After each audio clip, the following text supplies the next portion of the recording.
never thought I'd be the kind of guy posting my personal life on the internet, but here we are. My name's Ethan, and I need advice. Or maybe I just need to vent. I've been married to Jessica for 7 years. On the surface, we have what people might call a perfect life. We've got a nice house, decent jobs, no kids yet, but we were planning for them. Jessica works in marketing and has always been the social butterfly, the type who can charm anyone at a party. I'm the quieter one, an architect by trade, the guy who prefers a good book to a night out. We balance each other, or at least I thought we did. The first time I felt something was off was about 4 months ago. Jessica had been acting different. At first, I thought it was just work stress. She'd come home late, claiming her team was deep into a big campaign launch. No big deal, right? Except, even when she was home, she wasn't really there. She stopped sitting next to me during our usual movie nights, opting to text on her phone instead. When I'd ask her what was so important, she'd say it was just work stuff, and quickly put her phone down. She'd gotten a new perfume, something sweet and musky I hadn't smelled on her before, and when I complimented it, she gave me this odd, almost guilty smile. Then there were the business trips. Jessica had never needed to travel much for her job, but suddenly, she had meetings out of town every few weeks. It was always a last-minute thing, a client emergency she had to handle personally. She didn't want me to drive her to the airport either, which I thought was strange since I'd always done that in the past. I told myself I was being paranoid. Jessica had never given me a reason to doubt her before, and I trusted her. But there were little things I couldn't ignore, like the time she accidentally left her laptop open on the kitchen counter, and I noticed she'd muted notifications from someone named David. When I asked about it, she laughed and said he was just a coworker who talked too much. Still, the doubts lingered. I'd catch her smiling at her phone, her fingers flying across the screen as she texted someone. When I'd ask her what was so funny, she'd just shrug and say, "Oh, nothing important." The turning point came one Friday night when I suggested we have a date night. Just the two of us, like old times. Jessica hesitated, saying she was too tired from work. I offered to order takeout and stay in instead. She agreed, but the entire evening, she seemed distracted. Halfway through dinner, her phone buzzed. She glanced at it, smiled, and said she needed to take a call. She disappeared into the backyard and didn't come back for 20 minutes. When she finally returned, she said it was her boss, but she couldn't meet my eyes. That night, as she slept soundly beside me, I lay awake staring at the ceiling. Something was wrong, I was sure of it now. But how could I confirm it without sounding like a paranoid lunatic? I told myself I'd give it a few more weeks, but deep down, I already knew the truth. Jessica was hiding something, and I was going to find out what it was. The weeks that followed were the longest of my life. Once the idea had planted itself in my mind that Jessica was hiding something, I couldn't shake it. Every glance at her phone, every late-night text, every little slip-up felt like another piece of evidence. It wasn't just the phone anymore. Jessica started changing in other ways. She began dressing differently. Tighter skirts, blouses that showed a bit more than usual, heels she hadn't worn in years. When I asked if she had a new client or presentation coming up, she brushed it off, saying she wanted to look her best. Her excuses for being away became flimsier, too. One evening, she said she had to meet a coworker at a hotel bar to go over campaign strategy. When I offered to pick her up later, she waved me off. "I'll Uber home," she said with a bright, almost too casual smile. That night, she came back smelling of whiskey and something else. Something unfamiliar. It wasn't her usual perfume, and it definitely wasn't mine. I tried to push my suspicions aside, to rationalize them away. But one night, my frustration boiled over. We were sitting on the couch watching some mindless TV show. She had her phone in her hand, as usual, and she kept glancing at it, grinning. "Who are you texting?" I asked, my voice more accusatory than I intended. Jessica looked up, startled. "Just work stuff," she said, too quickly. "At 10 p.m.? I pressed. Her jaw tightened, and she set her phone down on the coffee table. "Ethan, what's with all the questions lately? You're acting weird." "I'm acting weird?" I laughed bitterly. You're the one who's been disappearing for hours, glued to your phone, and brushing me off every time I ask what's going on. Jessica rolled her eyes. You're being ridiculous. I've told you work has been insane lately. If you can't handle me having a career, then maybe that's something we need to talk about. That hit me like a slap to the face. I wasn't insecure about her career. I was proud of her success. But this wasn't about her work ethic. It was about the secrets she was keeping from me. I let the argument drop that night, but I couldn't let it go. A few days later, I took the first step I swore I'd never take. I looked at her phone. She'd left it charging on the kitchen counter while she showered. My heart was pounding as I swiped up the screen. But of course, there was a password. A new one I didn't know. When she came back downstairs, I casually asked, "Hey, did you change your phone passcode? I needed to use the calculator earlier." Jessica froze for a fraction of a second, then smiled. "Oh yeah, IT recommended it for security reasons. I'll give it to you later." She never did. That was when I knew for certain. Jessica was hiding something. And if she wouldn't give me the truth, I'd have to find it myself. After Jessica's refusal to share her phone password, my suspicions spiraled. I felt like I was living with a stranger. Someone who knew exactly how to play her cards while keeping me in the dark. If she thought I'd drop it, she was wrong. I started paying closer attention. I tracked her patterns, made mental notes of her work emergencies, and watched for inconsistencies. The late nights at the office, the business trips, the muted texts. It all felt like a puzzle waiting to be solved. Then I had an idea. Jessica's next out-of-town trip was coming up. She was flying to Chicago for a client meeting and would be gone 2 nights. She packed her small suitcase, kissed me goodbye at the door, and Ubered to the airport, just like usual. What she didn't know was that I'd installed a GPS tracker on her car a week earlier. Her car was still parked at the airport, so I waited. When she returned 2 days later, she seemed lighter, happier. She kissed me on the cheek and joked about airport delays while unpacking her bag in the living room. I nodded along, pretending everything was fine. That night, when she fell asleep, I checked the GPS tracker's history. My heart nearly stopped. The tracker showed that her car had been moved while she was away. It wasn't much. A 30-minute drive to an upscale restaurant downtown, then back to the airport parking lot the next morning. But she'd claimed she was in Chicago the entire time. Why would she lie? Couldn't let this go. The next morning, I called her office. Jessica always said she worked closely with a colleague named Laura, someone I'd met once or twice at company parties. When Laura answered, I kept my tone casual. "Hey Laura, it's Ethan, Jessica's husband. I was just wondering if you guys needed her back for anything today." She mentioned a client trip to Chicago. There was a pause on the other end of the line. "Client trip?" Laura said slowly. "Jessica's been working remotely on that account. She didn't have to travel for it." I felt a rush of heat in my chest. "Oh, maybe I misunderstood," I said quickly, hanging up before Laura could ask any questions. I was shaking. Jessica had lied to me and to her coworkers. She wasn't in Chicago. She was here, in town, meeting someone behind my back. I couldn't confront her yet. I needed proof, solid, undeniable proof. So I planned my next move. I bought a second GPS tracker, this one small enough to fit into her purse without her noticing. If she was going somewhere she didn't want me to know about, I'd have a way to find out. And I wouldn't have to wait long. 2 days later, she told me she had a late meeting at a hotel downtown. As soon as she left, I tracked her. She wasn't at the hotel. The GPS led me to an address across town. A quiet suburban home I didn't recognize. I parked a block away, my hands gripping the steering wheel so tightly my knuckles turned white. I watched as Jessica's car pulled into the driveway. A man stepped out of the house. A man I recognized. It was David, the coworker she'd muted on her phone. I sat there for an hour, watching as my wife stayed inside another man's house, her betrayal as clear as the tracker on her purse. When she finally left, I followed her home, seething. She walked through our front door like nothing had happened. "Hey," she said, smiling as she dropped her bag on the floor. "How was your evening?" Took everything in me to keep my voice steady.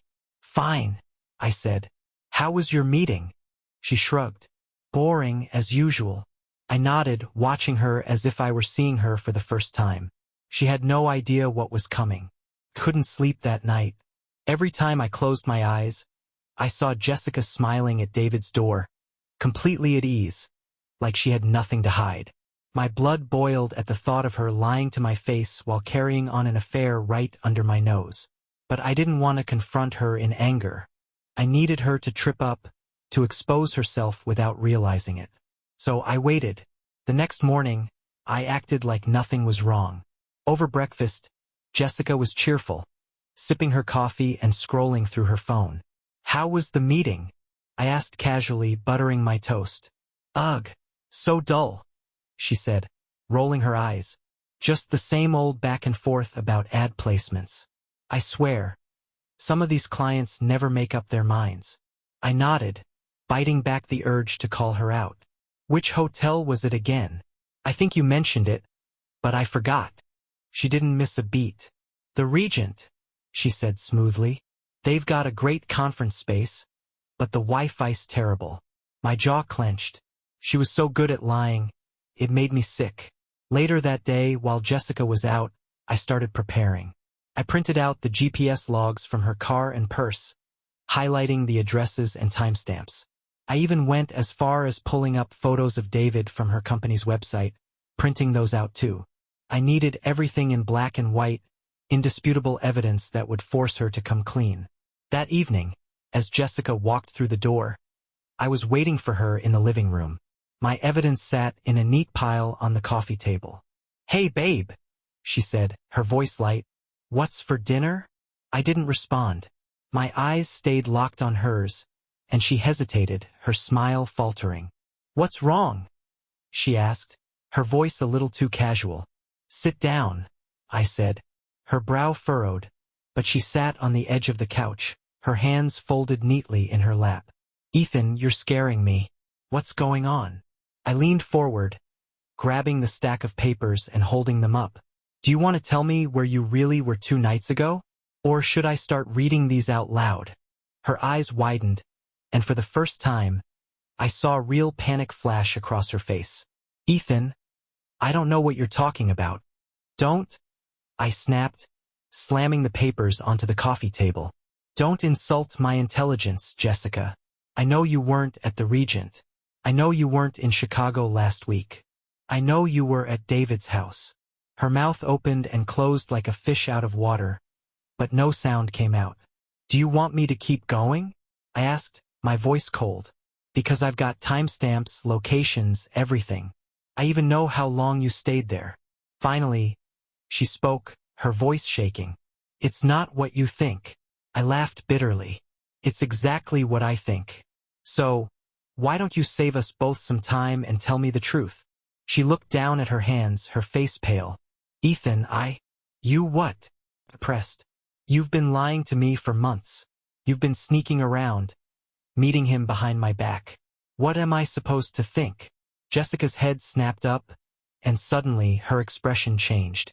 She wasn't scared anymore. She was angry. You've been spying on me? She accused, her voice rising. Tracking my car? Reading my messages? What the hell, Ethan? I felt my temper flare. Don't you dare try to turn this around on me, I said, my voice low and dangerous. You're the one who's been lying, sneaking around. You don't get to play the victim here. Her anger faltered, and she slumped back against the couch. It's not what you think, she said again, softer this time. David and we're just friends. Friends. I barked out a laugh. Do friends hide their meetings? Do friends lie about where they are? Do friends spend the night at each other's houses? Jessica didn't respond. I leaned forward, my voice trembling with rage. Tell me the truth, Jessica. Right here, right now. Or I swear, this marriage is over. Her eyes filled with tears, and for a moment, I thought she was about to confess. But instead, she shook her head. There's nothing to confess, she whispered. I stared at her, the woman I thought I knew, and felt something inside me break. If that's how you want to play it, I said, standing up. Fine. But don't think for a second that I'm done with this. As I walked out of the room, her quiet sobs followed me, but I didn't look back. The confrontation didn't give me the closure I hoped for. It only left me angrier and more determined. Jessica's crocodile tears and weak excuses weren't enough to derail me. If she wanted to keep lying, fine. I'd dig up the truth myself. Over the next few days, I became a man possessed. I worked late hours at the office, not because I needed to, but because I couldn't stand to be in the same house as her. When I was home, I avoided her entirely, and she didn't push to fix things either. But while she was busy pretending everything was fine, I was putting my plan into motion. First, I hired a private investigator. It felt extreme at first, something you only see in movies or hear about from bitter divorcees. But I knew I couldn't rely on my own suspicions anymore. I needed hard, undeniable evidence. The PI's name was Carl. He was older, grizzled, and had seen it all. When I explained my situation, he didn't flinch. "You're not the first guy to deal with this," he said, sliding his card across the table. "And you won't be the last." Carl promised to keep tabs on Jessica discreetly. He'd follow her during her late meetings, track her movements, and document everything. "If there's something to find, I'll find it," he assured me. While Carl worked, I focused on Jessica's phone. She still hadn't given me the passcode, but I wasn't going to let that stop me. One night, while she was in the shower, I used a phone cloning app I downloaded to copy her messages and call logs onto my laptop. The next morning, I pored over the data like a man searching for buried treasure. Most of it was harmless. Texts from her mom, group chats with coworkers, even reminders to buy groceries. But then I found the messages with David. They weren't overly explicit. Jessica wasn't stupid enough to leave a smoking gun on her phone. But there was enough to confirm what I already knew. "David, last night was amazing. I can't stop thinking about you." "Jessica, me too. You always know how to make me feel special." I stared at the screen, my stomach churning. The messages went back months. There were countless exchanges about meeting up, about how much they missed each other. Jessica had even sent him a picture of herself in a dress I'd bought her for our anniversary, asking, "Do you think Ethan will notice?" It was like a punch to the gut. She wasn't just lying to me. She was mocking me. I saved screenshots of everything, organizing them into a folder labeled evidence. A week later, Carl called. "You were right," he said, his voice grim. "Your wife and this David guy? They're definitely more than just co-workers." He sent me a file containing photos and video footage. There was Jessica, sitting across from David at a candlelit restaurant, laughing and leaning into him like they were the only two people in the world. Another photo showed them walking out of the restaurant hand in hand, her head resting on his shoulder. The final nail in the coffin was a video. It showed Jessica and David arriving at a hotel together. They checked in, their hands brushing as they signed the paperwork, then disappeared into the elevator. I watched the video 3 times, each time feeling my anger grow. It wasn't just the betrayal that stung. It was the way she'd gone about it. So brazen, so confident that I'd never find out. That night, I sat in the living room with all the evidence spread out on the coffee table in front of me. The photos, the screenshots, the GPS logs. It was a damning pile of proof that left no room for doubt. Jessica came home late again, her heels clicking against the floor as she walked in. She froze when she saw me sitting there, my hands folded in my lap. "We need to talk," I said, my voice cold and steady. She hesitated, then slowly stepped into the room. "What's this about?" I gestured to the evidence. "This." Her eyes darted to the photos and papers, her face draining of color. "You've been lying to me for months," I said, my voice rising.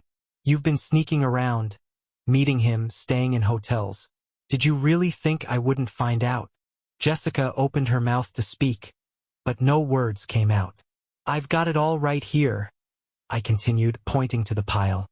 "Every text, every photo, every move you've made. So don't bother lying anymore, Jessica. It's over."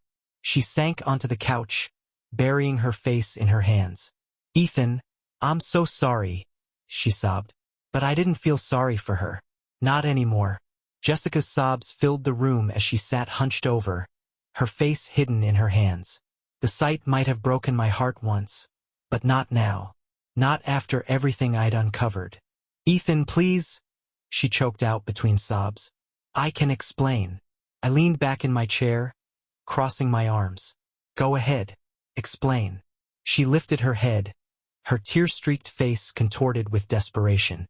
"It wasn't supposed to be like this. David and it just happened. I didn't mean for it to go this far." I barked out a bitter laugh.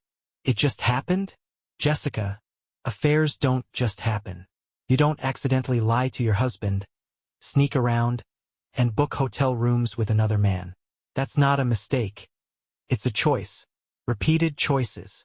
She flinched, but I didn't care. "I wasn't happy, Ethan," she said, her voice trembling. "You've been so distant lately, so wrapped up in work. I felt invisible. Don't you dare put this on me." I snapped, my voice sharp. "You were the one pulling away. I've been working my ass off to provide for us, to build a future. And you repay me by crawling into bed with someone else." Jessica shook her head, fresh tears spilling down her cheeks. "I didn't mean to hurt you. I didn't know how to tell you I was struggling. And David, he was just there. He listened." "Listened?" I spat. "Is that what you call it? Was he listening when you were laughing over dinner? When you were checking into hotels together?" I jabbed a finger at the photos on the coffee table. Jessica's sobs grew louder, but I wasn't done. "You had every chance to come to me," I said, my voice cold. "Every time I asked you what was wrong, every time I tried to spend time with you, you lied to my face. You made me doubt myself, Jessica. You made me feel like I was the problem." "I know," she whispered, her voice barely audible. "I know I messed up. I've been so stupid." I stared at her, anger and betrayal warring inside me. "So what now? You're sorry, and I'm supposed to forgive you? Pretend like this never happened." She hesitated, her hands twisting nervously in her lap. "Ethan, I love you. I don't want to lose you. I'm willing to do whatever it takes to fix this." Her words hung in the air, but they felt hollow. "If you loved me, you wouldn't have done this," I said, my voice flat. "You wouldn't have lied to me for months, humiliated me like this." "I'll cut things off with David," she said quickly, desperation creeping into her tone. "I swear. I'll block his number, delete his contact. We can go to counseling, work through this together. Please, Ethan, give me a chance to make this right." Her pleas rang hollow in my ears. I wanted to believe her, but how could I? She'd been so convincing in her lies, so confident in her deceit. How could I trust anything she said now? "I need time," I said finally, standing up. "I can't do this right now." Jessica jumped to her feet, reaching for me. "Ethan, please." I stepped back, holding up a hand. "Don't. Just don't." I walked out of the room, leaving her sobbing on the couch. My mind was racing, my emotions a tangled mess of anger, sadness, and betrayal. In that moment, I knew one thing for certain. Whatever happened next, our marriage would never be the same. I locked myself in the guest room that night, away from her pleading. I couldn't stand to look at her. As I stared at the ceiling, the rage churned inside me, hot and sharp. Her tears meant nothing now. Her lies, her betrayal, it was all too calculated. I didn't want to just leave. That felt too easy. I wanted her to feel what I felt. Humiliated, exposed, and broken. The next day, I called Carl, the private investigator. "I need everything you've got," I told him. "Videos, photos, everything." He didn't ask questions. By that afternoon, my email was full of damning evidence. I wasn't going to confront her again. This time, the world would see her for who she really was. I started small. I sent an anonymous email to David's wife. I kept it simple. A few screenshots of Jessica and David's texts, a photo of them leaving the hotel together, and a short message. "Your husband and my wife have been having an affair. Thought you should know." Within an hour, I got a response. Her name was Emily, and her words were filled with heartbreak and disbelief. She asked for more proof and I sent everything. "I'm so sorry," she wrote back. "He told me he was working late. I had no idea. Neither had I. But now I wasn't alone in this." The next day, Jessica was frantic. She paced the living room, clutching her phone. "David's wife knows," she blurted out, her face pale. "She found out somehow. He's losing his mind. He thinks someone's trying to ruin him." I stayed calm, sipping my coffee. Maybe he should have thought about that before sleeping with another man's wife. Jessica's eyes snapped to mine, wide with shock. You did this, didn't you?" I didn't answer. Her panic was satisfying enough. She stormed out, her phone glued to her ear as she tried to salvage the mess I'd unleashed. My next move was aimed at the workplace. Using the photos and texts Carl had gathered, I compiled a folder of evidence and sent it anonymously to Jessica's HR department and David's boss. The email was direct. "Your employees have been conducting an affair during work hours and using company resources to cover it up. Thought you'd like to know." By the end of the day, Jessica came home in tears. "They've called me into a meeting tomorrow," she said, her voice trembling. "Someone sent something to HR. Ethan, they might fire me." I stared her, expressionless. "Then maybe you'll finally understand the consequences of your actions." Jessica returned home the next evening, her face a mask of anger and humiliation.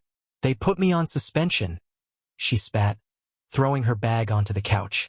"They're investigating, but everyone already knows." I walked into the office and people were whispering, staring. "Sounds awful," I said, not bothering to hide my sarcasm. "And David," she hesitated, then sighed. "They fired him." Good. It was just the beginning. With work unraveling, it was time to hit closer to home. I compiled the evidence again, photos, texts, and Carl's videos, and sent them to Jessica's closest friends and family. The group chats were the first to explode. "Jessica, is this true? How could you do this?" Her phone buzzed constantly as people reacted, disbelief and disgust pouring in. When Jessica realized what had happened, she confronted me. "You sent it to them?" she screamed.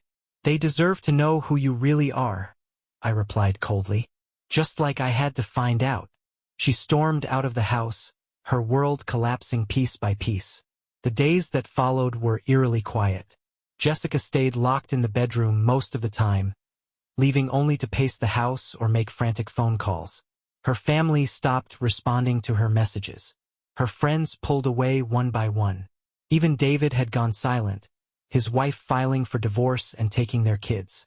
Jessica approached me one night, her face gaunt and eyes hollow. "Ethan," she whispered, "I've lost everything. Please, I need you." I looked at her, my anger replaced by a cold detachment. "You lost me the moment you chose him." I turned and walked away, leaving her in the ruins of her own making. Just when I thought things couldn't get worse for Jessica, they did. One evening, I received an email from Emily, David's now estranged wife. Attached was a message thread between Jessica and David, recent messages. Despite everything, Jessica had tried to rekindle things with him. "I miss you," she'd written. "We can figure this out. Just say the word." David's response was brutal. "You ruined my life. Stay away from me." I forwarded the thread to Jessica without a word. That night, she packed a bag and left, her shame finally outweighing her desperation. I didn't stop her. I watched her drive away, knowing she had nowhere to go. It's been 6 months since Jessica left. I haven't heard from her, and honestly, I don't care to. She lost her job, her reputation, and the life we built together. All because she couldn't be honest. The revenge was satisfying in the moment, but it didn't heal me. The betrayal still lingers, though it no longer consumes me. I've started therapy and am learning to move forward. If there's one thing I've learned, it's this: trust is fragile. Once it's broken, no amount of apologies or promises can truly repair it. To anyone going through something similar, my advice is simple. Know your worth. Don't let someone else's lies make you question your value. Walk away with your head high, and let the truth do the rest.